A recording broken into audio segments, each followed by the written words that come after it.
it had to be serious if you're still that mad after the game. Right. Because usually guys be mad in the heat of the battle.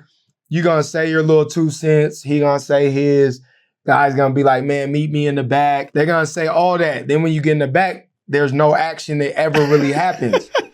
Okay, so that's real. They're not really going to do nothing. Yeah, so for that to happen, though, either somebody hit somebody below the belt in terms of saying some words that were just not right, or they got previous beef to where it's like more personal than basketball.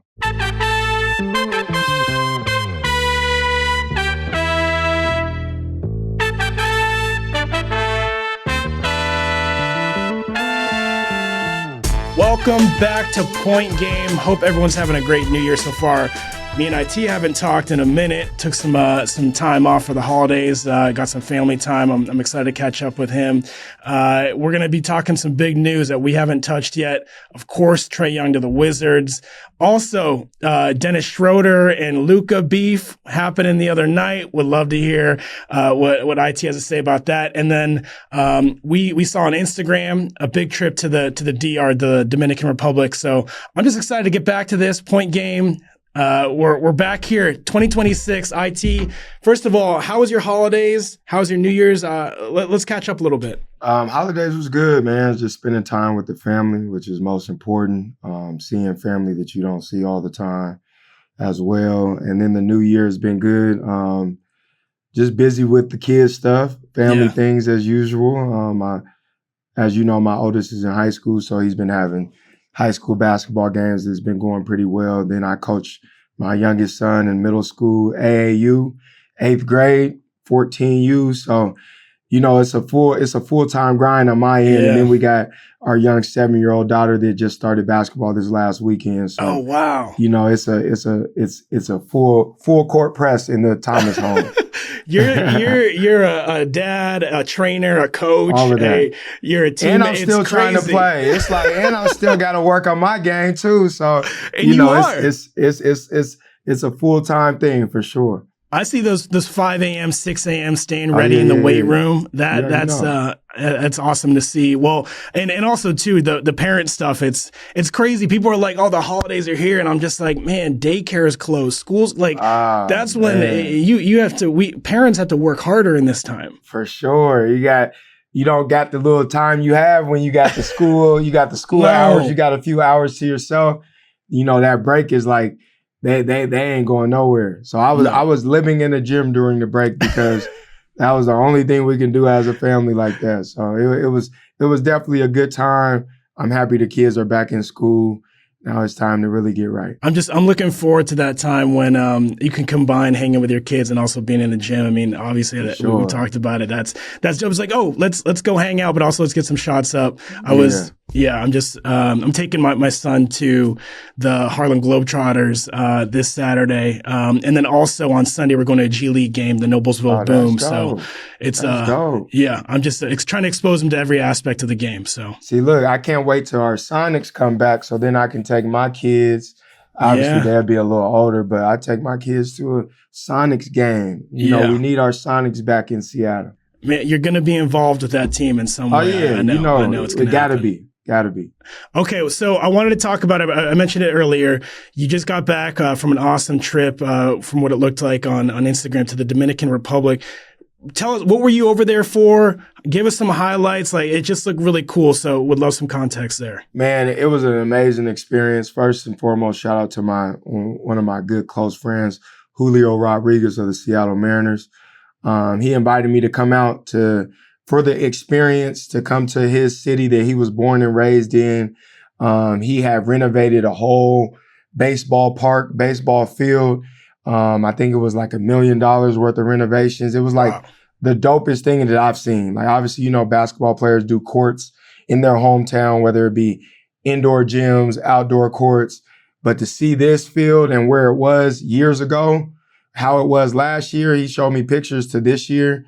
It was like, to see the smiles on the kids' faces, to see just how excited the whole community was. It was an experience of a lifetime. Like, it was super cool.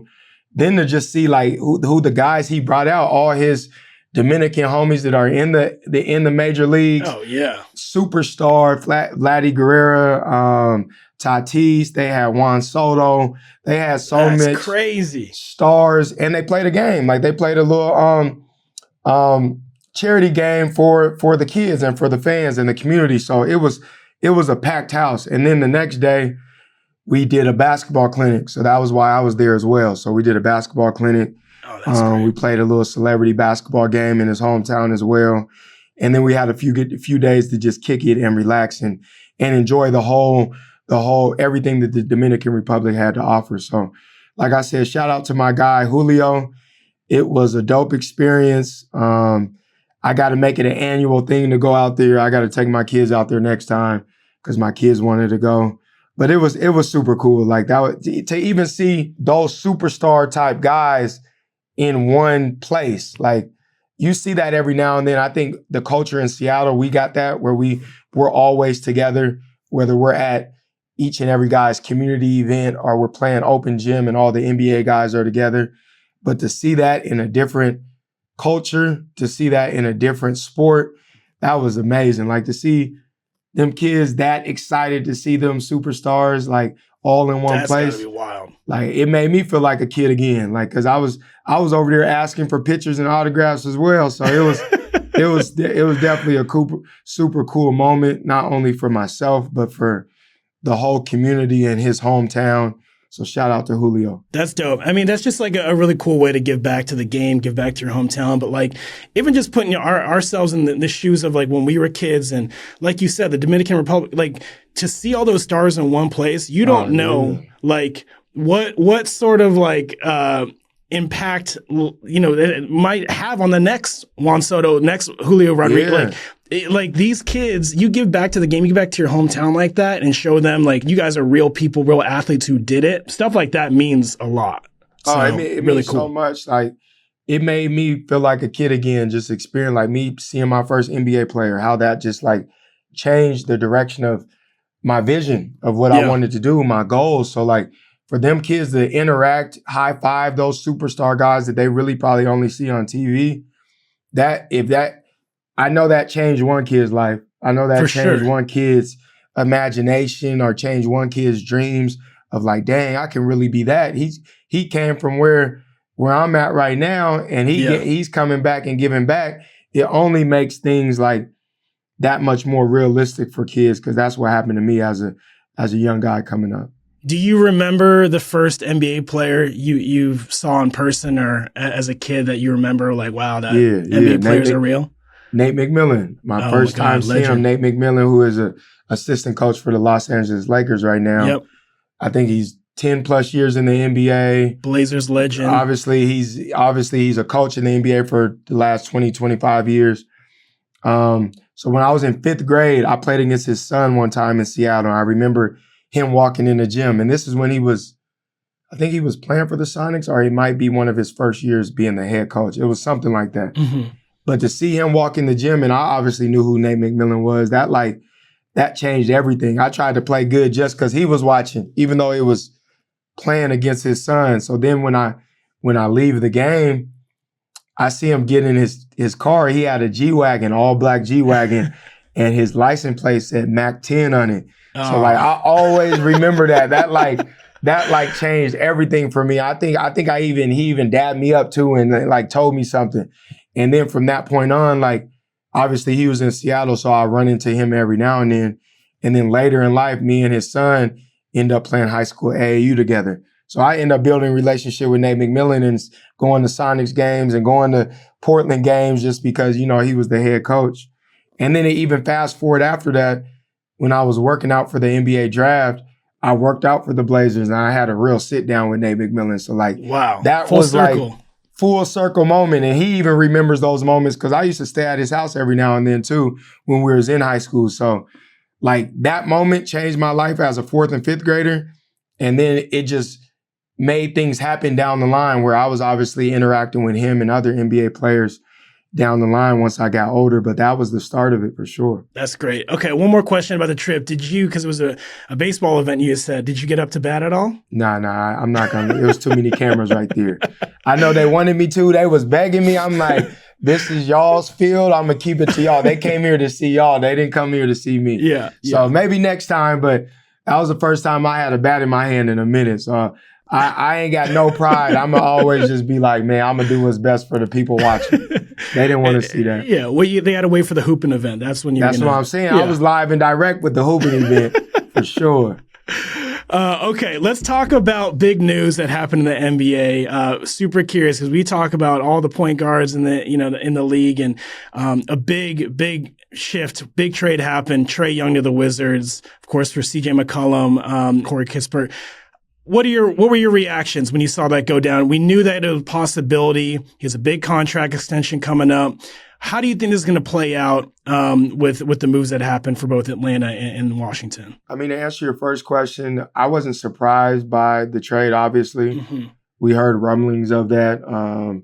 We seen he got hurt at the beginning of the season and was out, and that team was playing really well. And then when he came back, they wasn't playing so well, not even blaming him or saying it was his fault.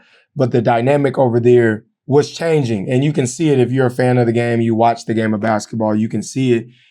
And then obviously the last couple of weeks, like you heard whispers about, possible trades. And then you hear his camp come out and say they would like to go to Washington, D.C. They would like to go to the Wizards as a preferred destination. Obviously, I think how it went down was surprising. He was still on the bench, which was crazy, and he was at the game. But to get traded wasn't a surprise. And I think like he sees something out of the Wizards that, I mean, obviously I don't think we see. I don't think that would be good anytime soon. Not to say anything disrespectful about them, but they're also in a transition period of rebuilding and trying to figure out how they're going to move forward with key young pieces that they have.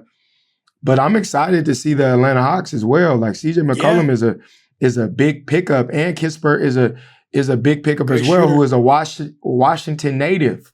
He's from the state of Washington. So, I always got to show love to, anybody from the state of Washington. But I think that was a good trade for both sides.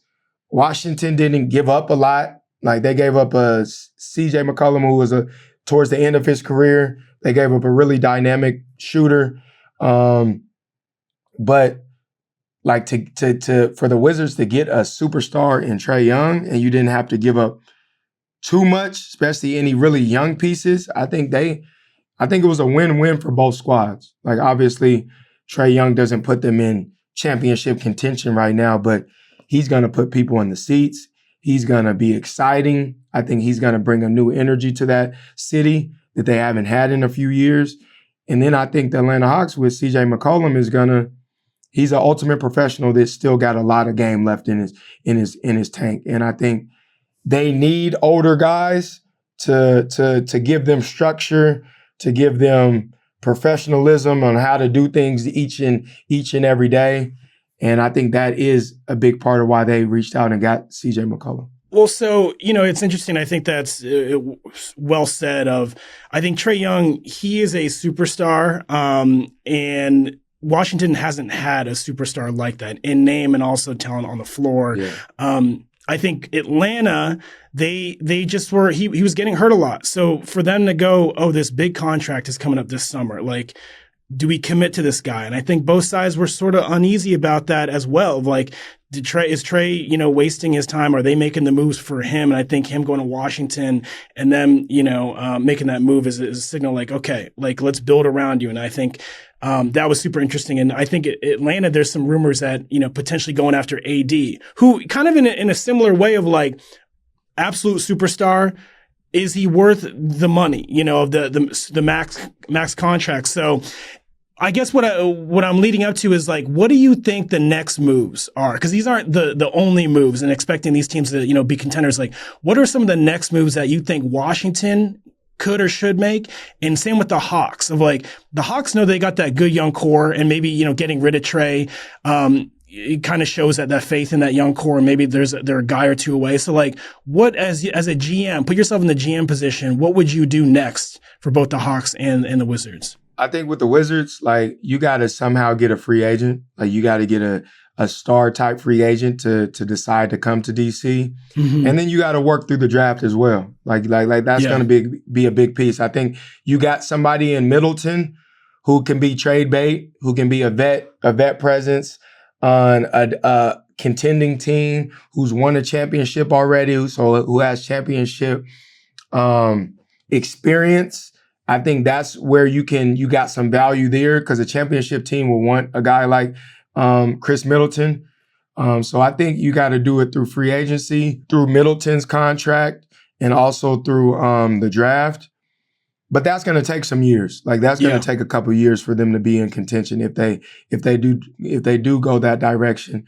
And then for the Hawks, I think you just need a couple. You got a young core that's really good. That obviously you chose to go in that direction. Like, you chose to be behind those young guys that are really good. You got a really good vet in C.J. McCollum. Anthony Davis would be a good addition. I really believe he's if and when he's healthy, he's still one of the top bigs in the league. He's still a top defender in the league, which they got defenders over there, but they don't have a defending big yet. And I think that's a missing piece that they could be looking for. And that's somebody that I believe is going to get traded. Like, obviously, he's hurt right now, so I don't know if it's too major for somebody to trade for somebody who is hurt, but I think his time in Dallas is coming to an end. It's interesting because Trae, they say, is probably not going to play for the rest of the season. So, I think that extension is obviously going to happen with the Wizards. Trae Young, they're saying that.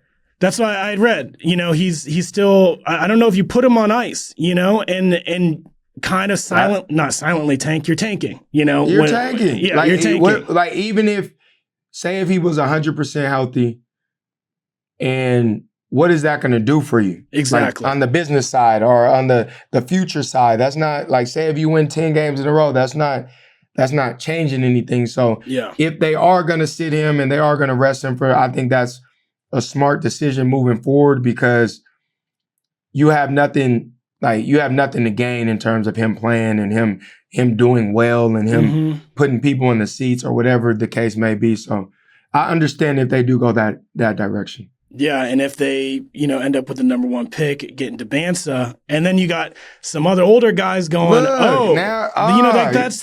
are the paths to being one of the worst teams in the league to essentially contending, So it's a lot of fun, fascinating potential moves that we can be coming up here. We're going to take a break here on Point Game, and when we come back, we're going to talk about more what's going on in the league.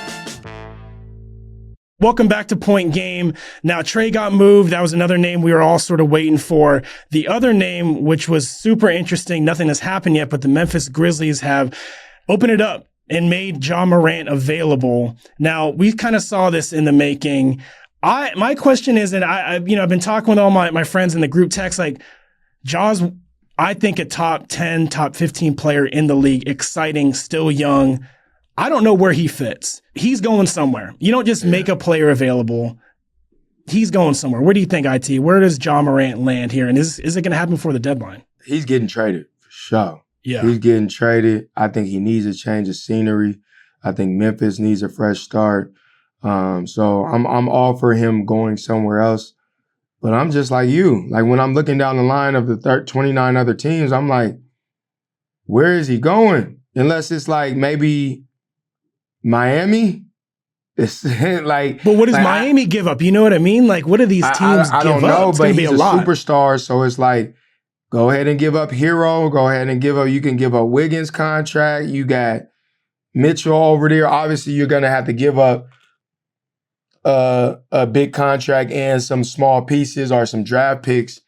But I couldn't tell you where he's gonna end up. Like, from the top of my head, Miami is I think that would be a good choice. It would be night and day in terms of the structure there, the Miami Heat way. Yeah.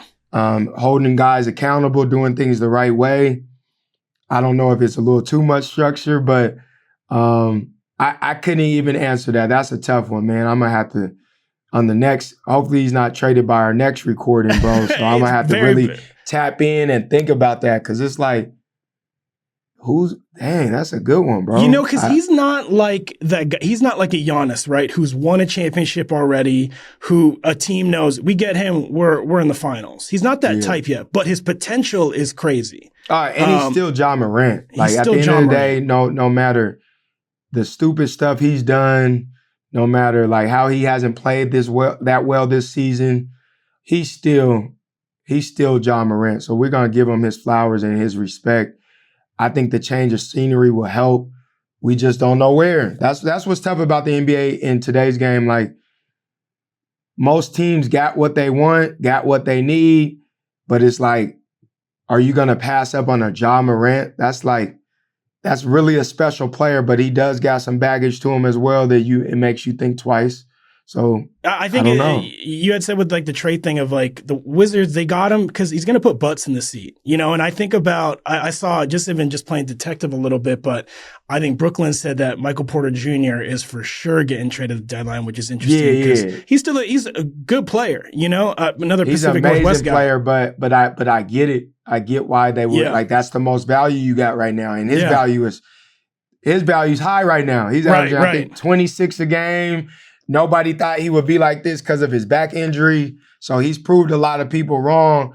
And I think he's going to be a hot commodity come the trade deadline for sure. So Brooklyn's another one too, because he got a big contract. And I think Brooklyn would be because, playing in the same town, same vicinity as the Knicks. It's New York. You get a superstar it's a player. Big market. Yeah. He got his own shoe. It's like all of that lines up. So that was a good one, CJ. I didn't even think about that. We gotta watch. That's my hunch. That's my hunch. For sure. And they probably got draft picks and all that. Yeah. So I feel like they've been just saving up. They've been saving up, and that's the move. To me, that's the move right there. If not, or maybe Giannis. They talked about Giannis to Brooklyn. The Giannis stuff, because he actually just said, and I don't believe it. You can tell me if there's moves like this that, when you're leaking stuff to the media, when you see Giannis said, "I'll never ask for a trade." Come on, man. Look, we did the same thing. It's like when you got to say those things, something in there is true. Like something there's been you've asked for something, you put it on the table that if things don't change, man, I'm looking to get at something in there on those reports are true for you to have to come out and say that. So obviously I've been in the league a while. Like, I get it. Like, you don't want to be the bad guy, but something's going on behind the scenes where you have to come out and say you would never ask for a trade. It's like, it's all good. You're not going to be in Milwaukee that much longer, buddy. And we all know that. So it's all good. All right, let's talk about another guy who got traded last season to the Lakers, Luka Doncic, who the Lakers, it kind of petered out a little bit. They had a hot start. They've had some struggles, but they did get a win over the Kings a few games ago. Mm-hmm. But what had happened, that the story just came out, and I'm curious of your take on a couple angles here. Him and Schroder were beefing. Schroder, who I, as a Lakers fan, and anyone who watches basketball know, Schroder's a dog, but he's an interesting fella. Because he, apparently the story, just to recap, it came out, I think Chris Haynes reported that he attempted to strike a player. So this was after the game. They were talking. I think there was some leaked audio that Luka was just like, this is why they passed, or kind of made fun of him for passing up that offer that the Lakers had made him, which was a good chunk of change.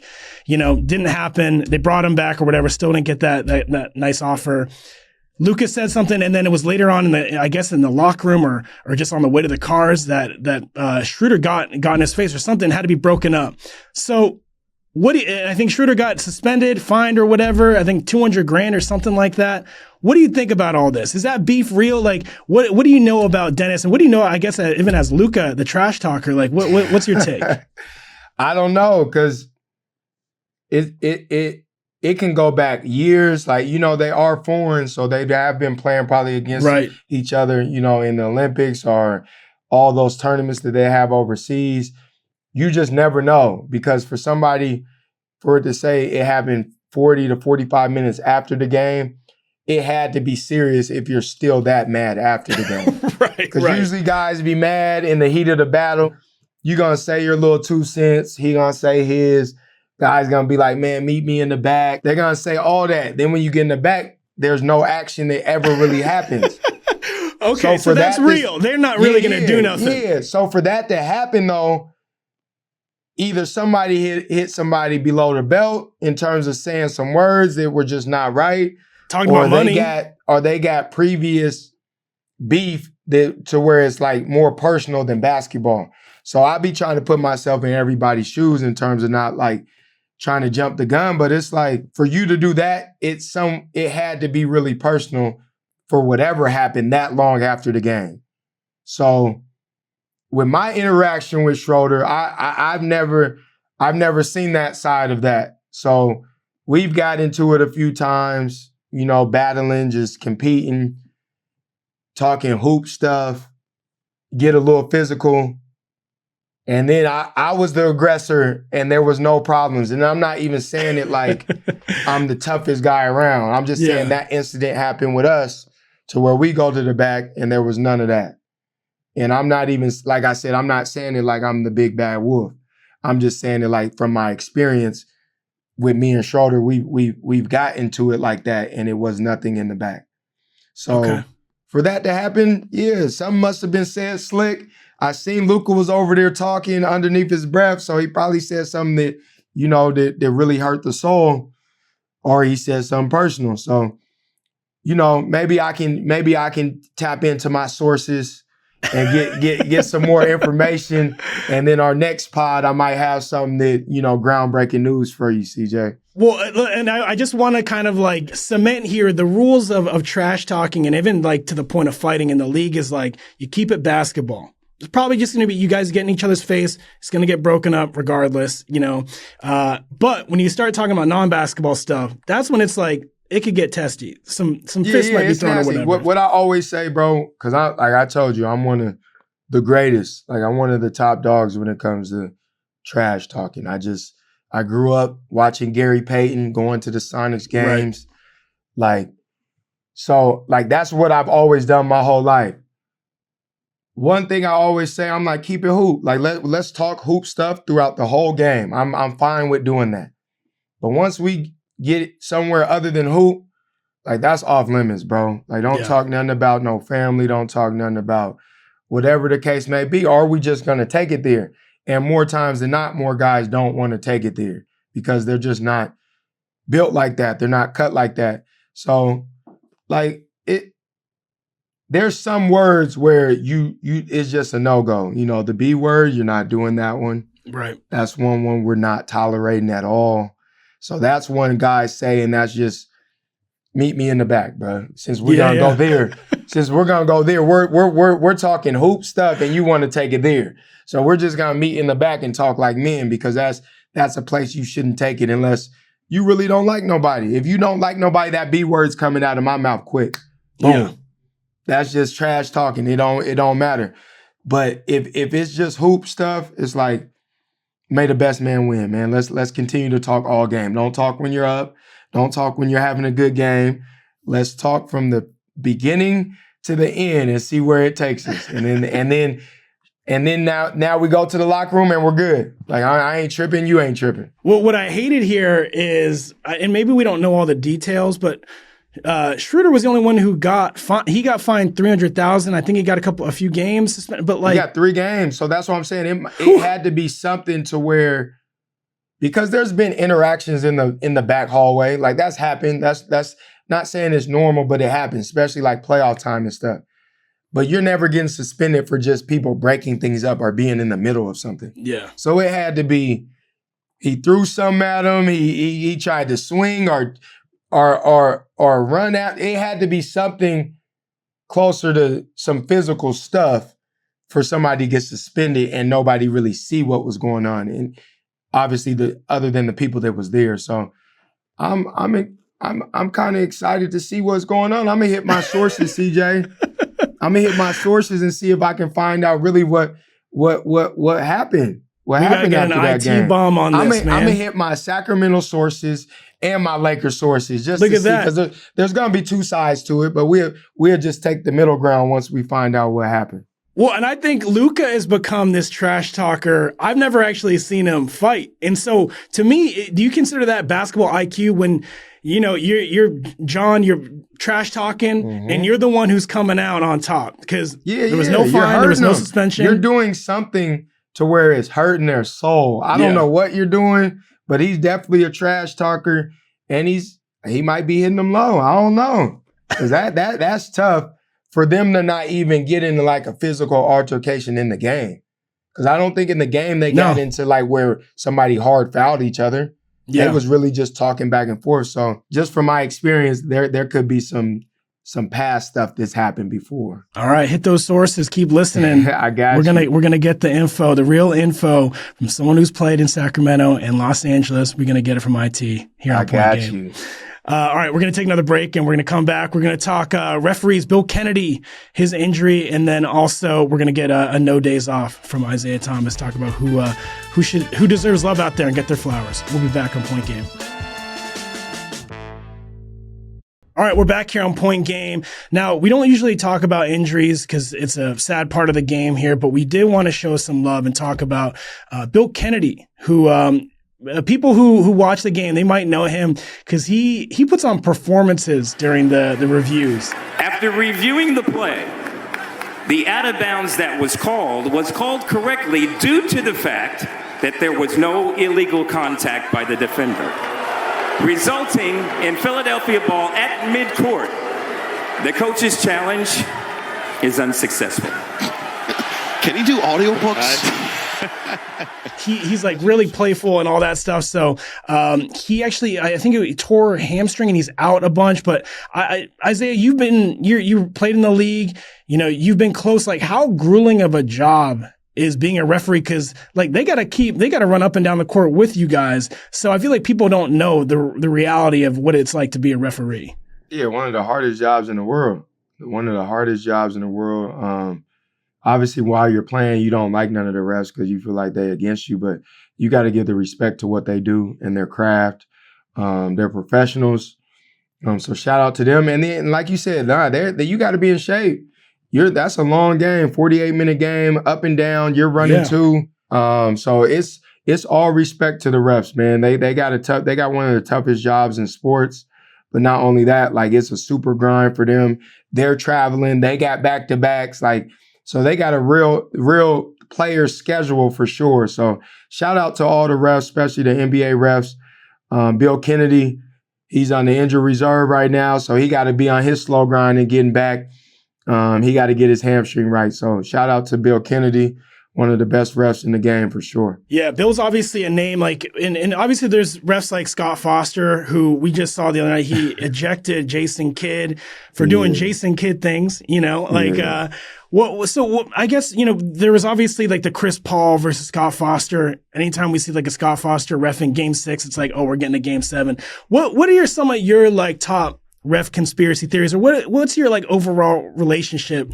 Obviously you say you respect them and you showed love, but like, what's been your personal relationship with a lot of NBA referees over the years? Man, over the years, like when I'm not playing, they love me. Like when I see them in the streets or see them interacting, like they be coming up to me. But when it's in the game, it's not that. It's not like that. I don't know for what reason. I know I get technicals every now and then. I talk my shit every now and then. So I definitely understand that. But there's only a few refs that, like Tony Brothers is one that gave me probably most of my technicals. I think he's ejected me every time I've been ejected. So I don't know if he has something out for me, but Tony Brothers is one that we don't see eye to eye. Obviously, you said Scott Foster. There's a lot of guys in the league that don't see eye to eye with Scott Foster. Right. But there's also some really good refs too. Not saying those guys aren't good refs.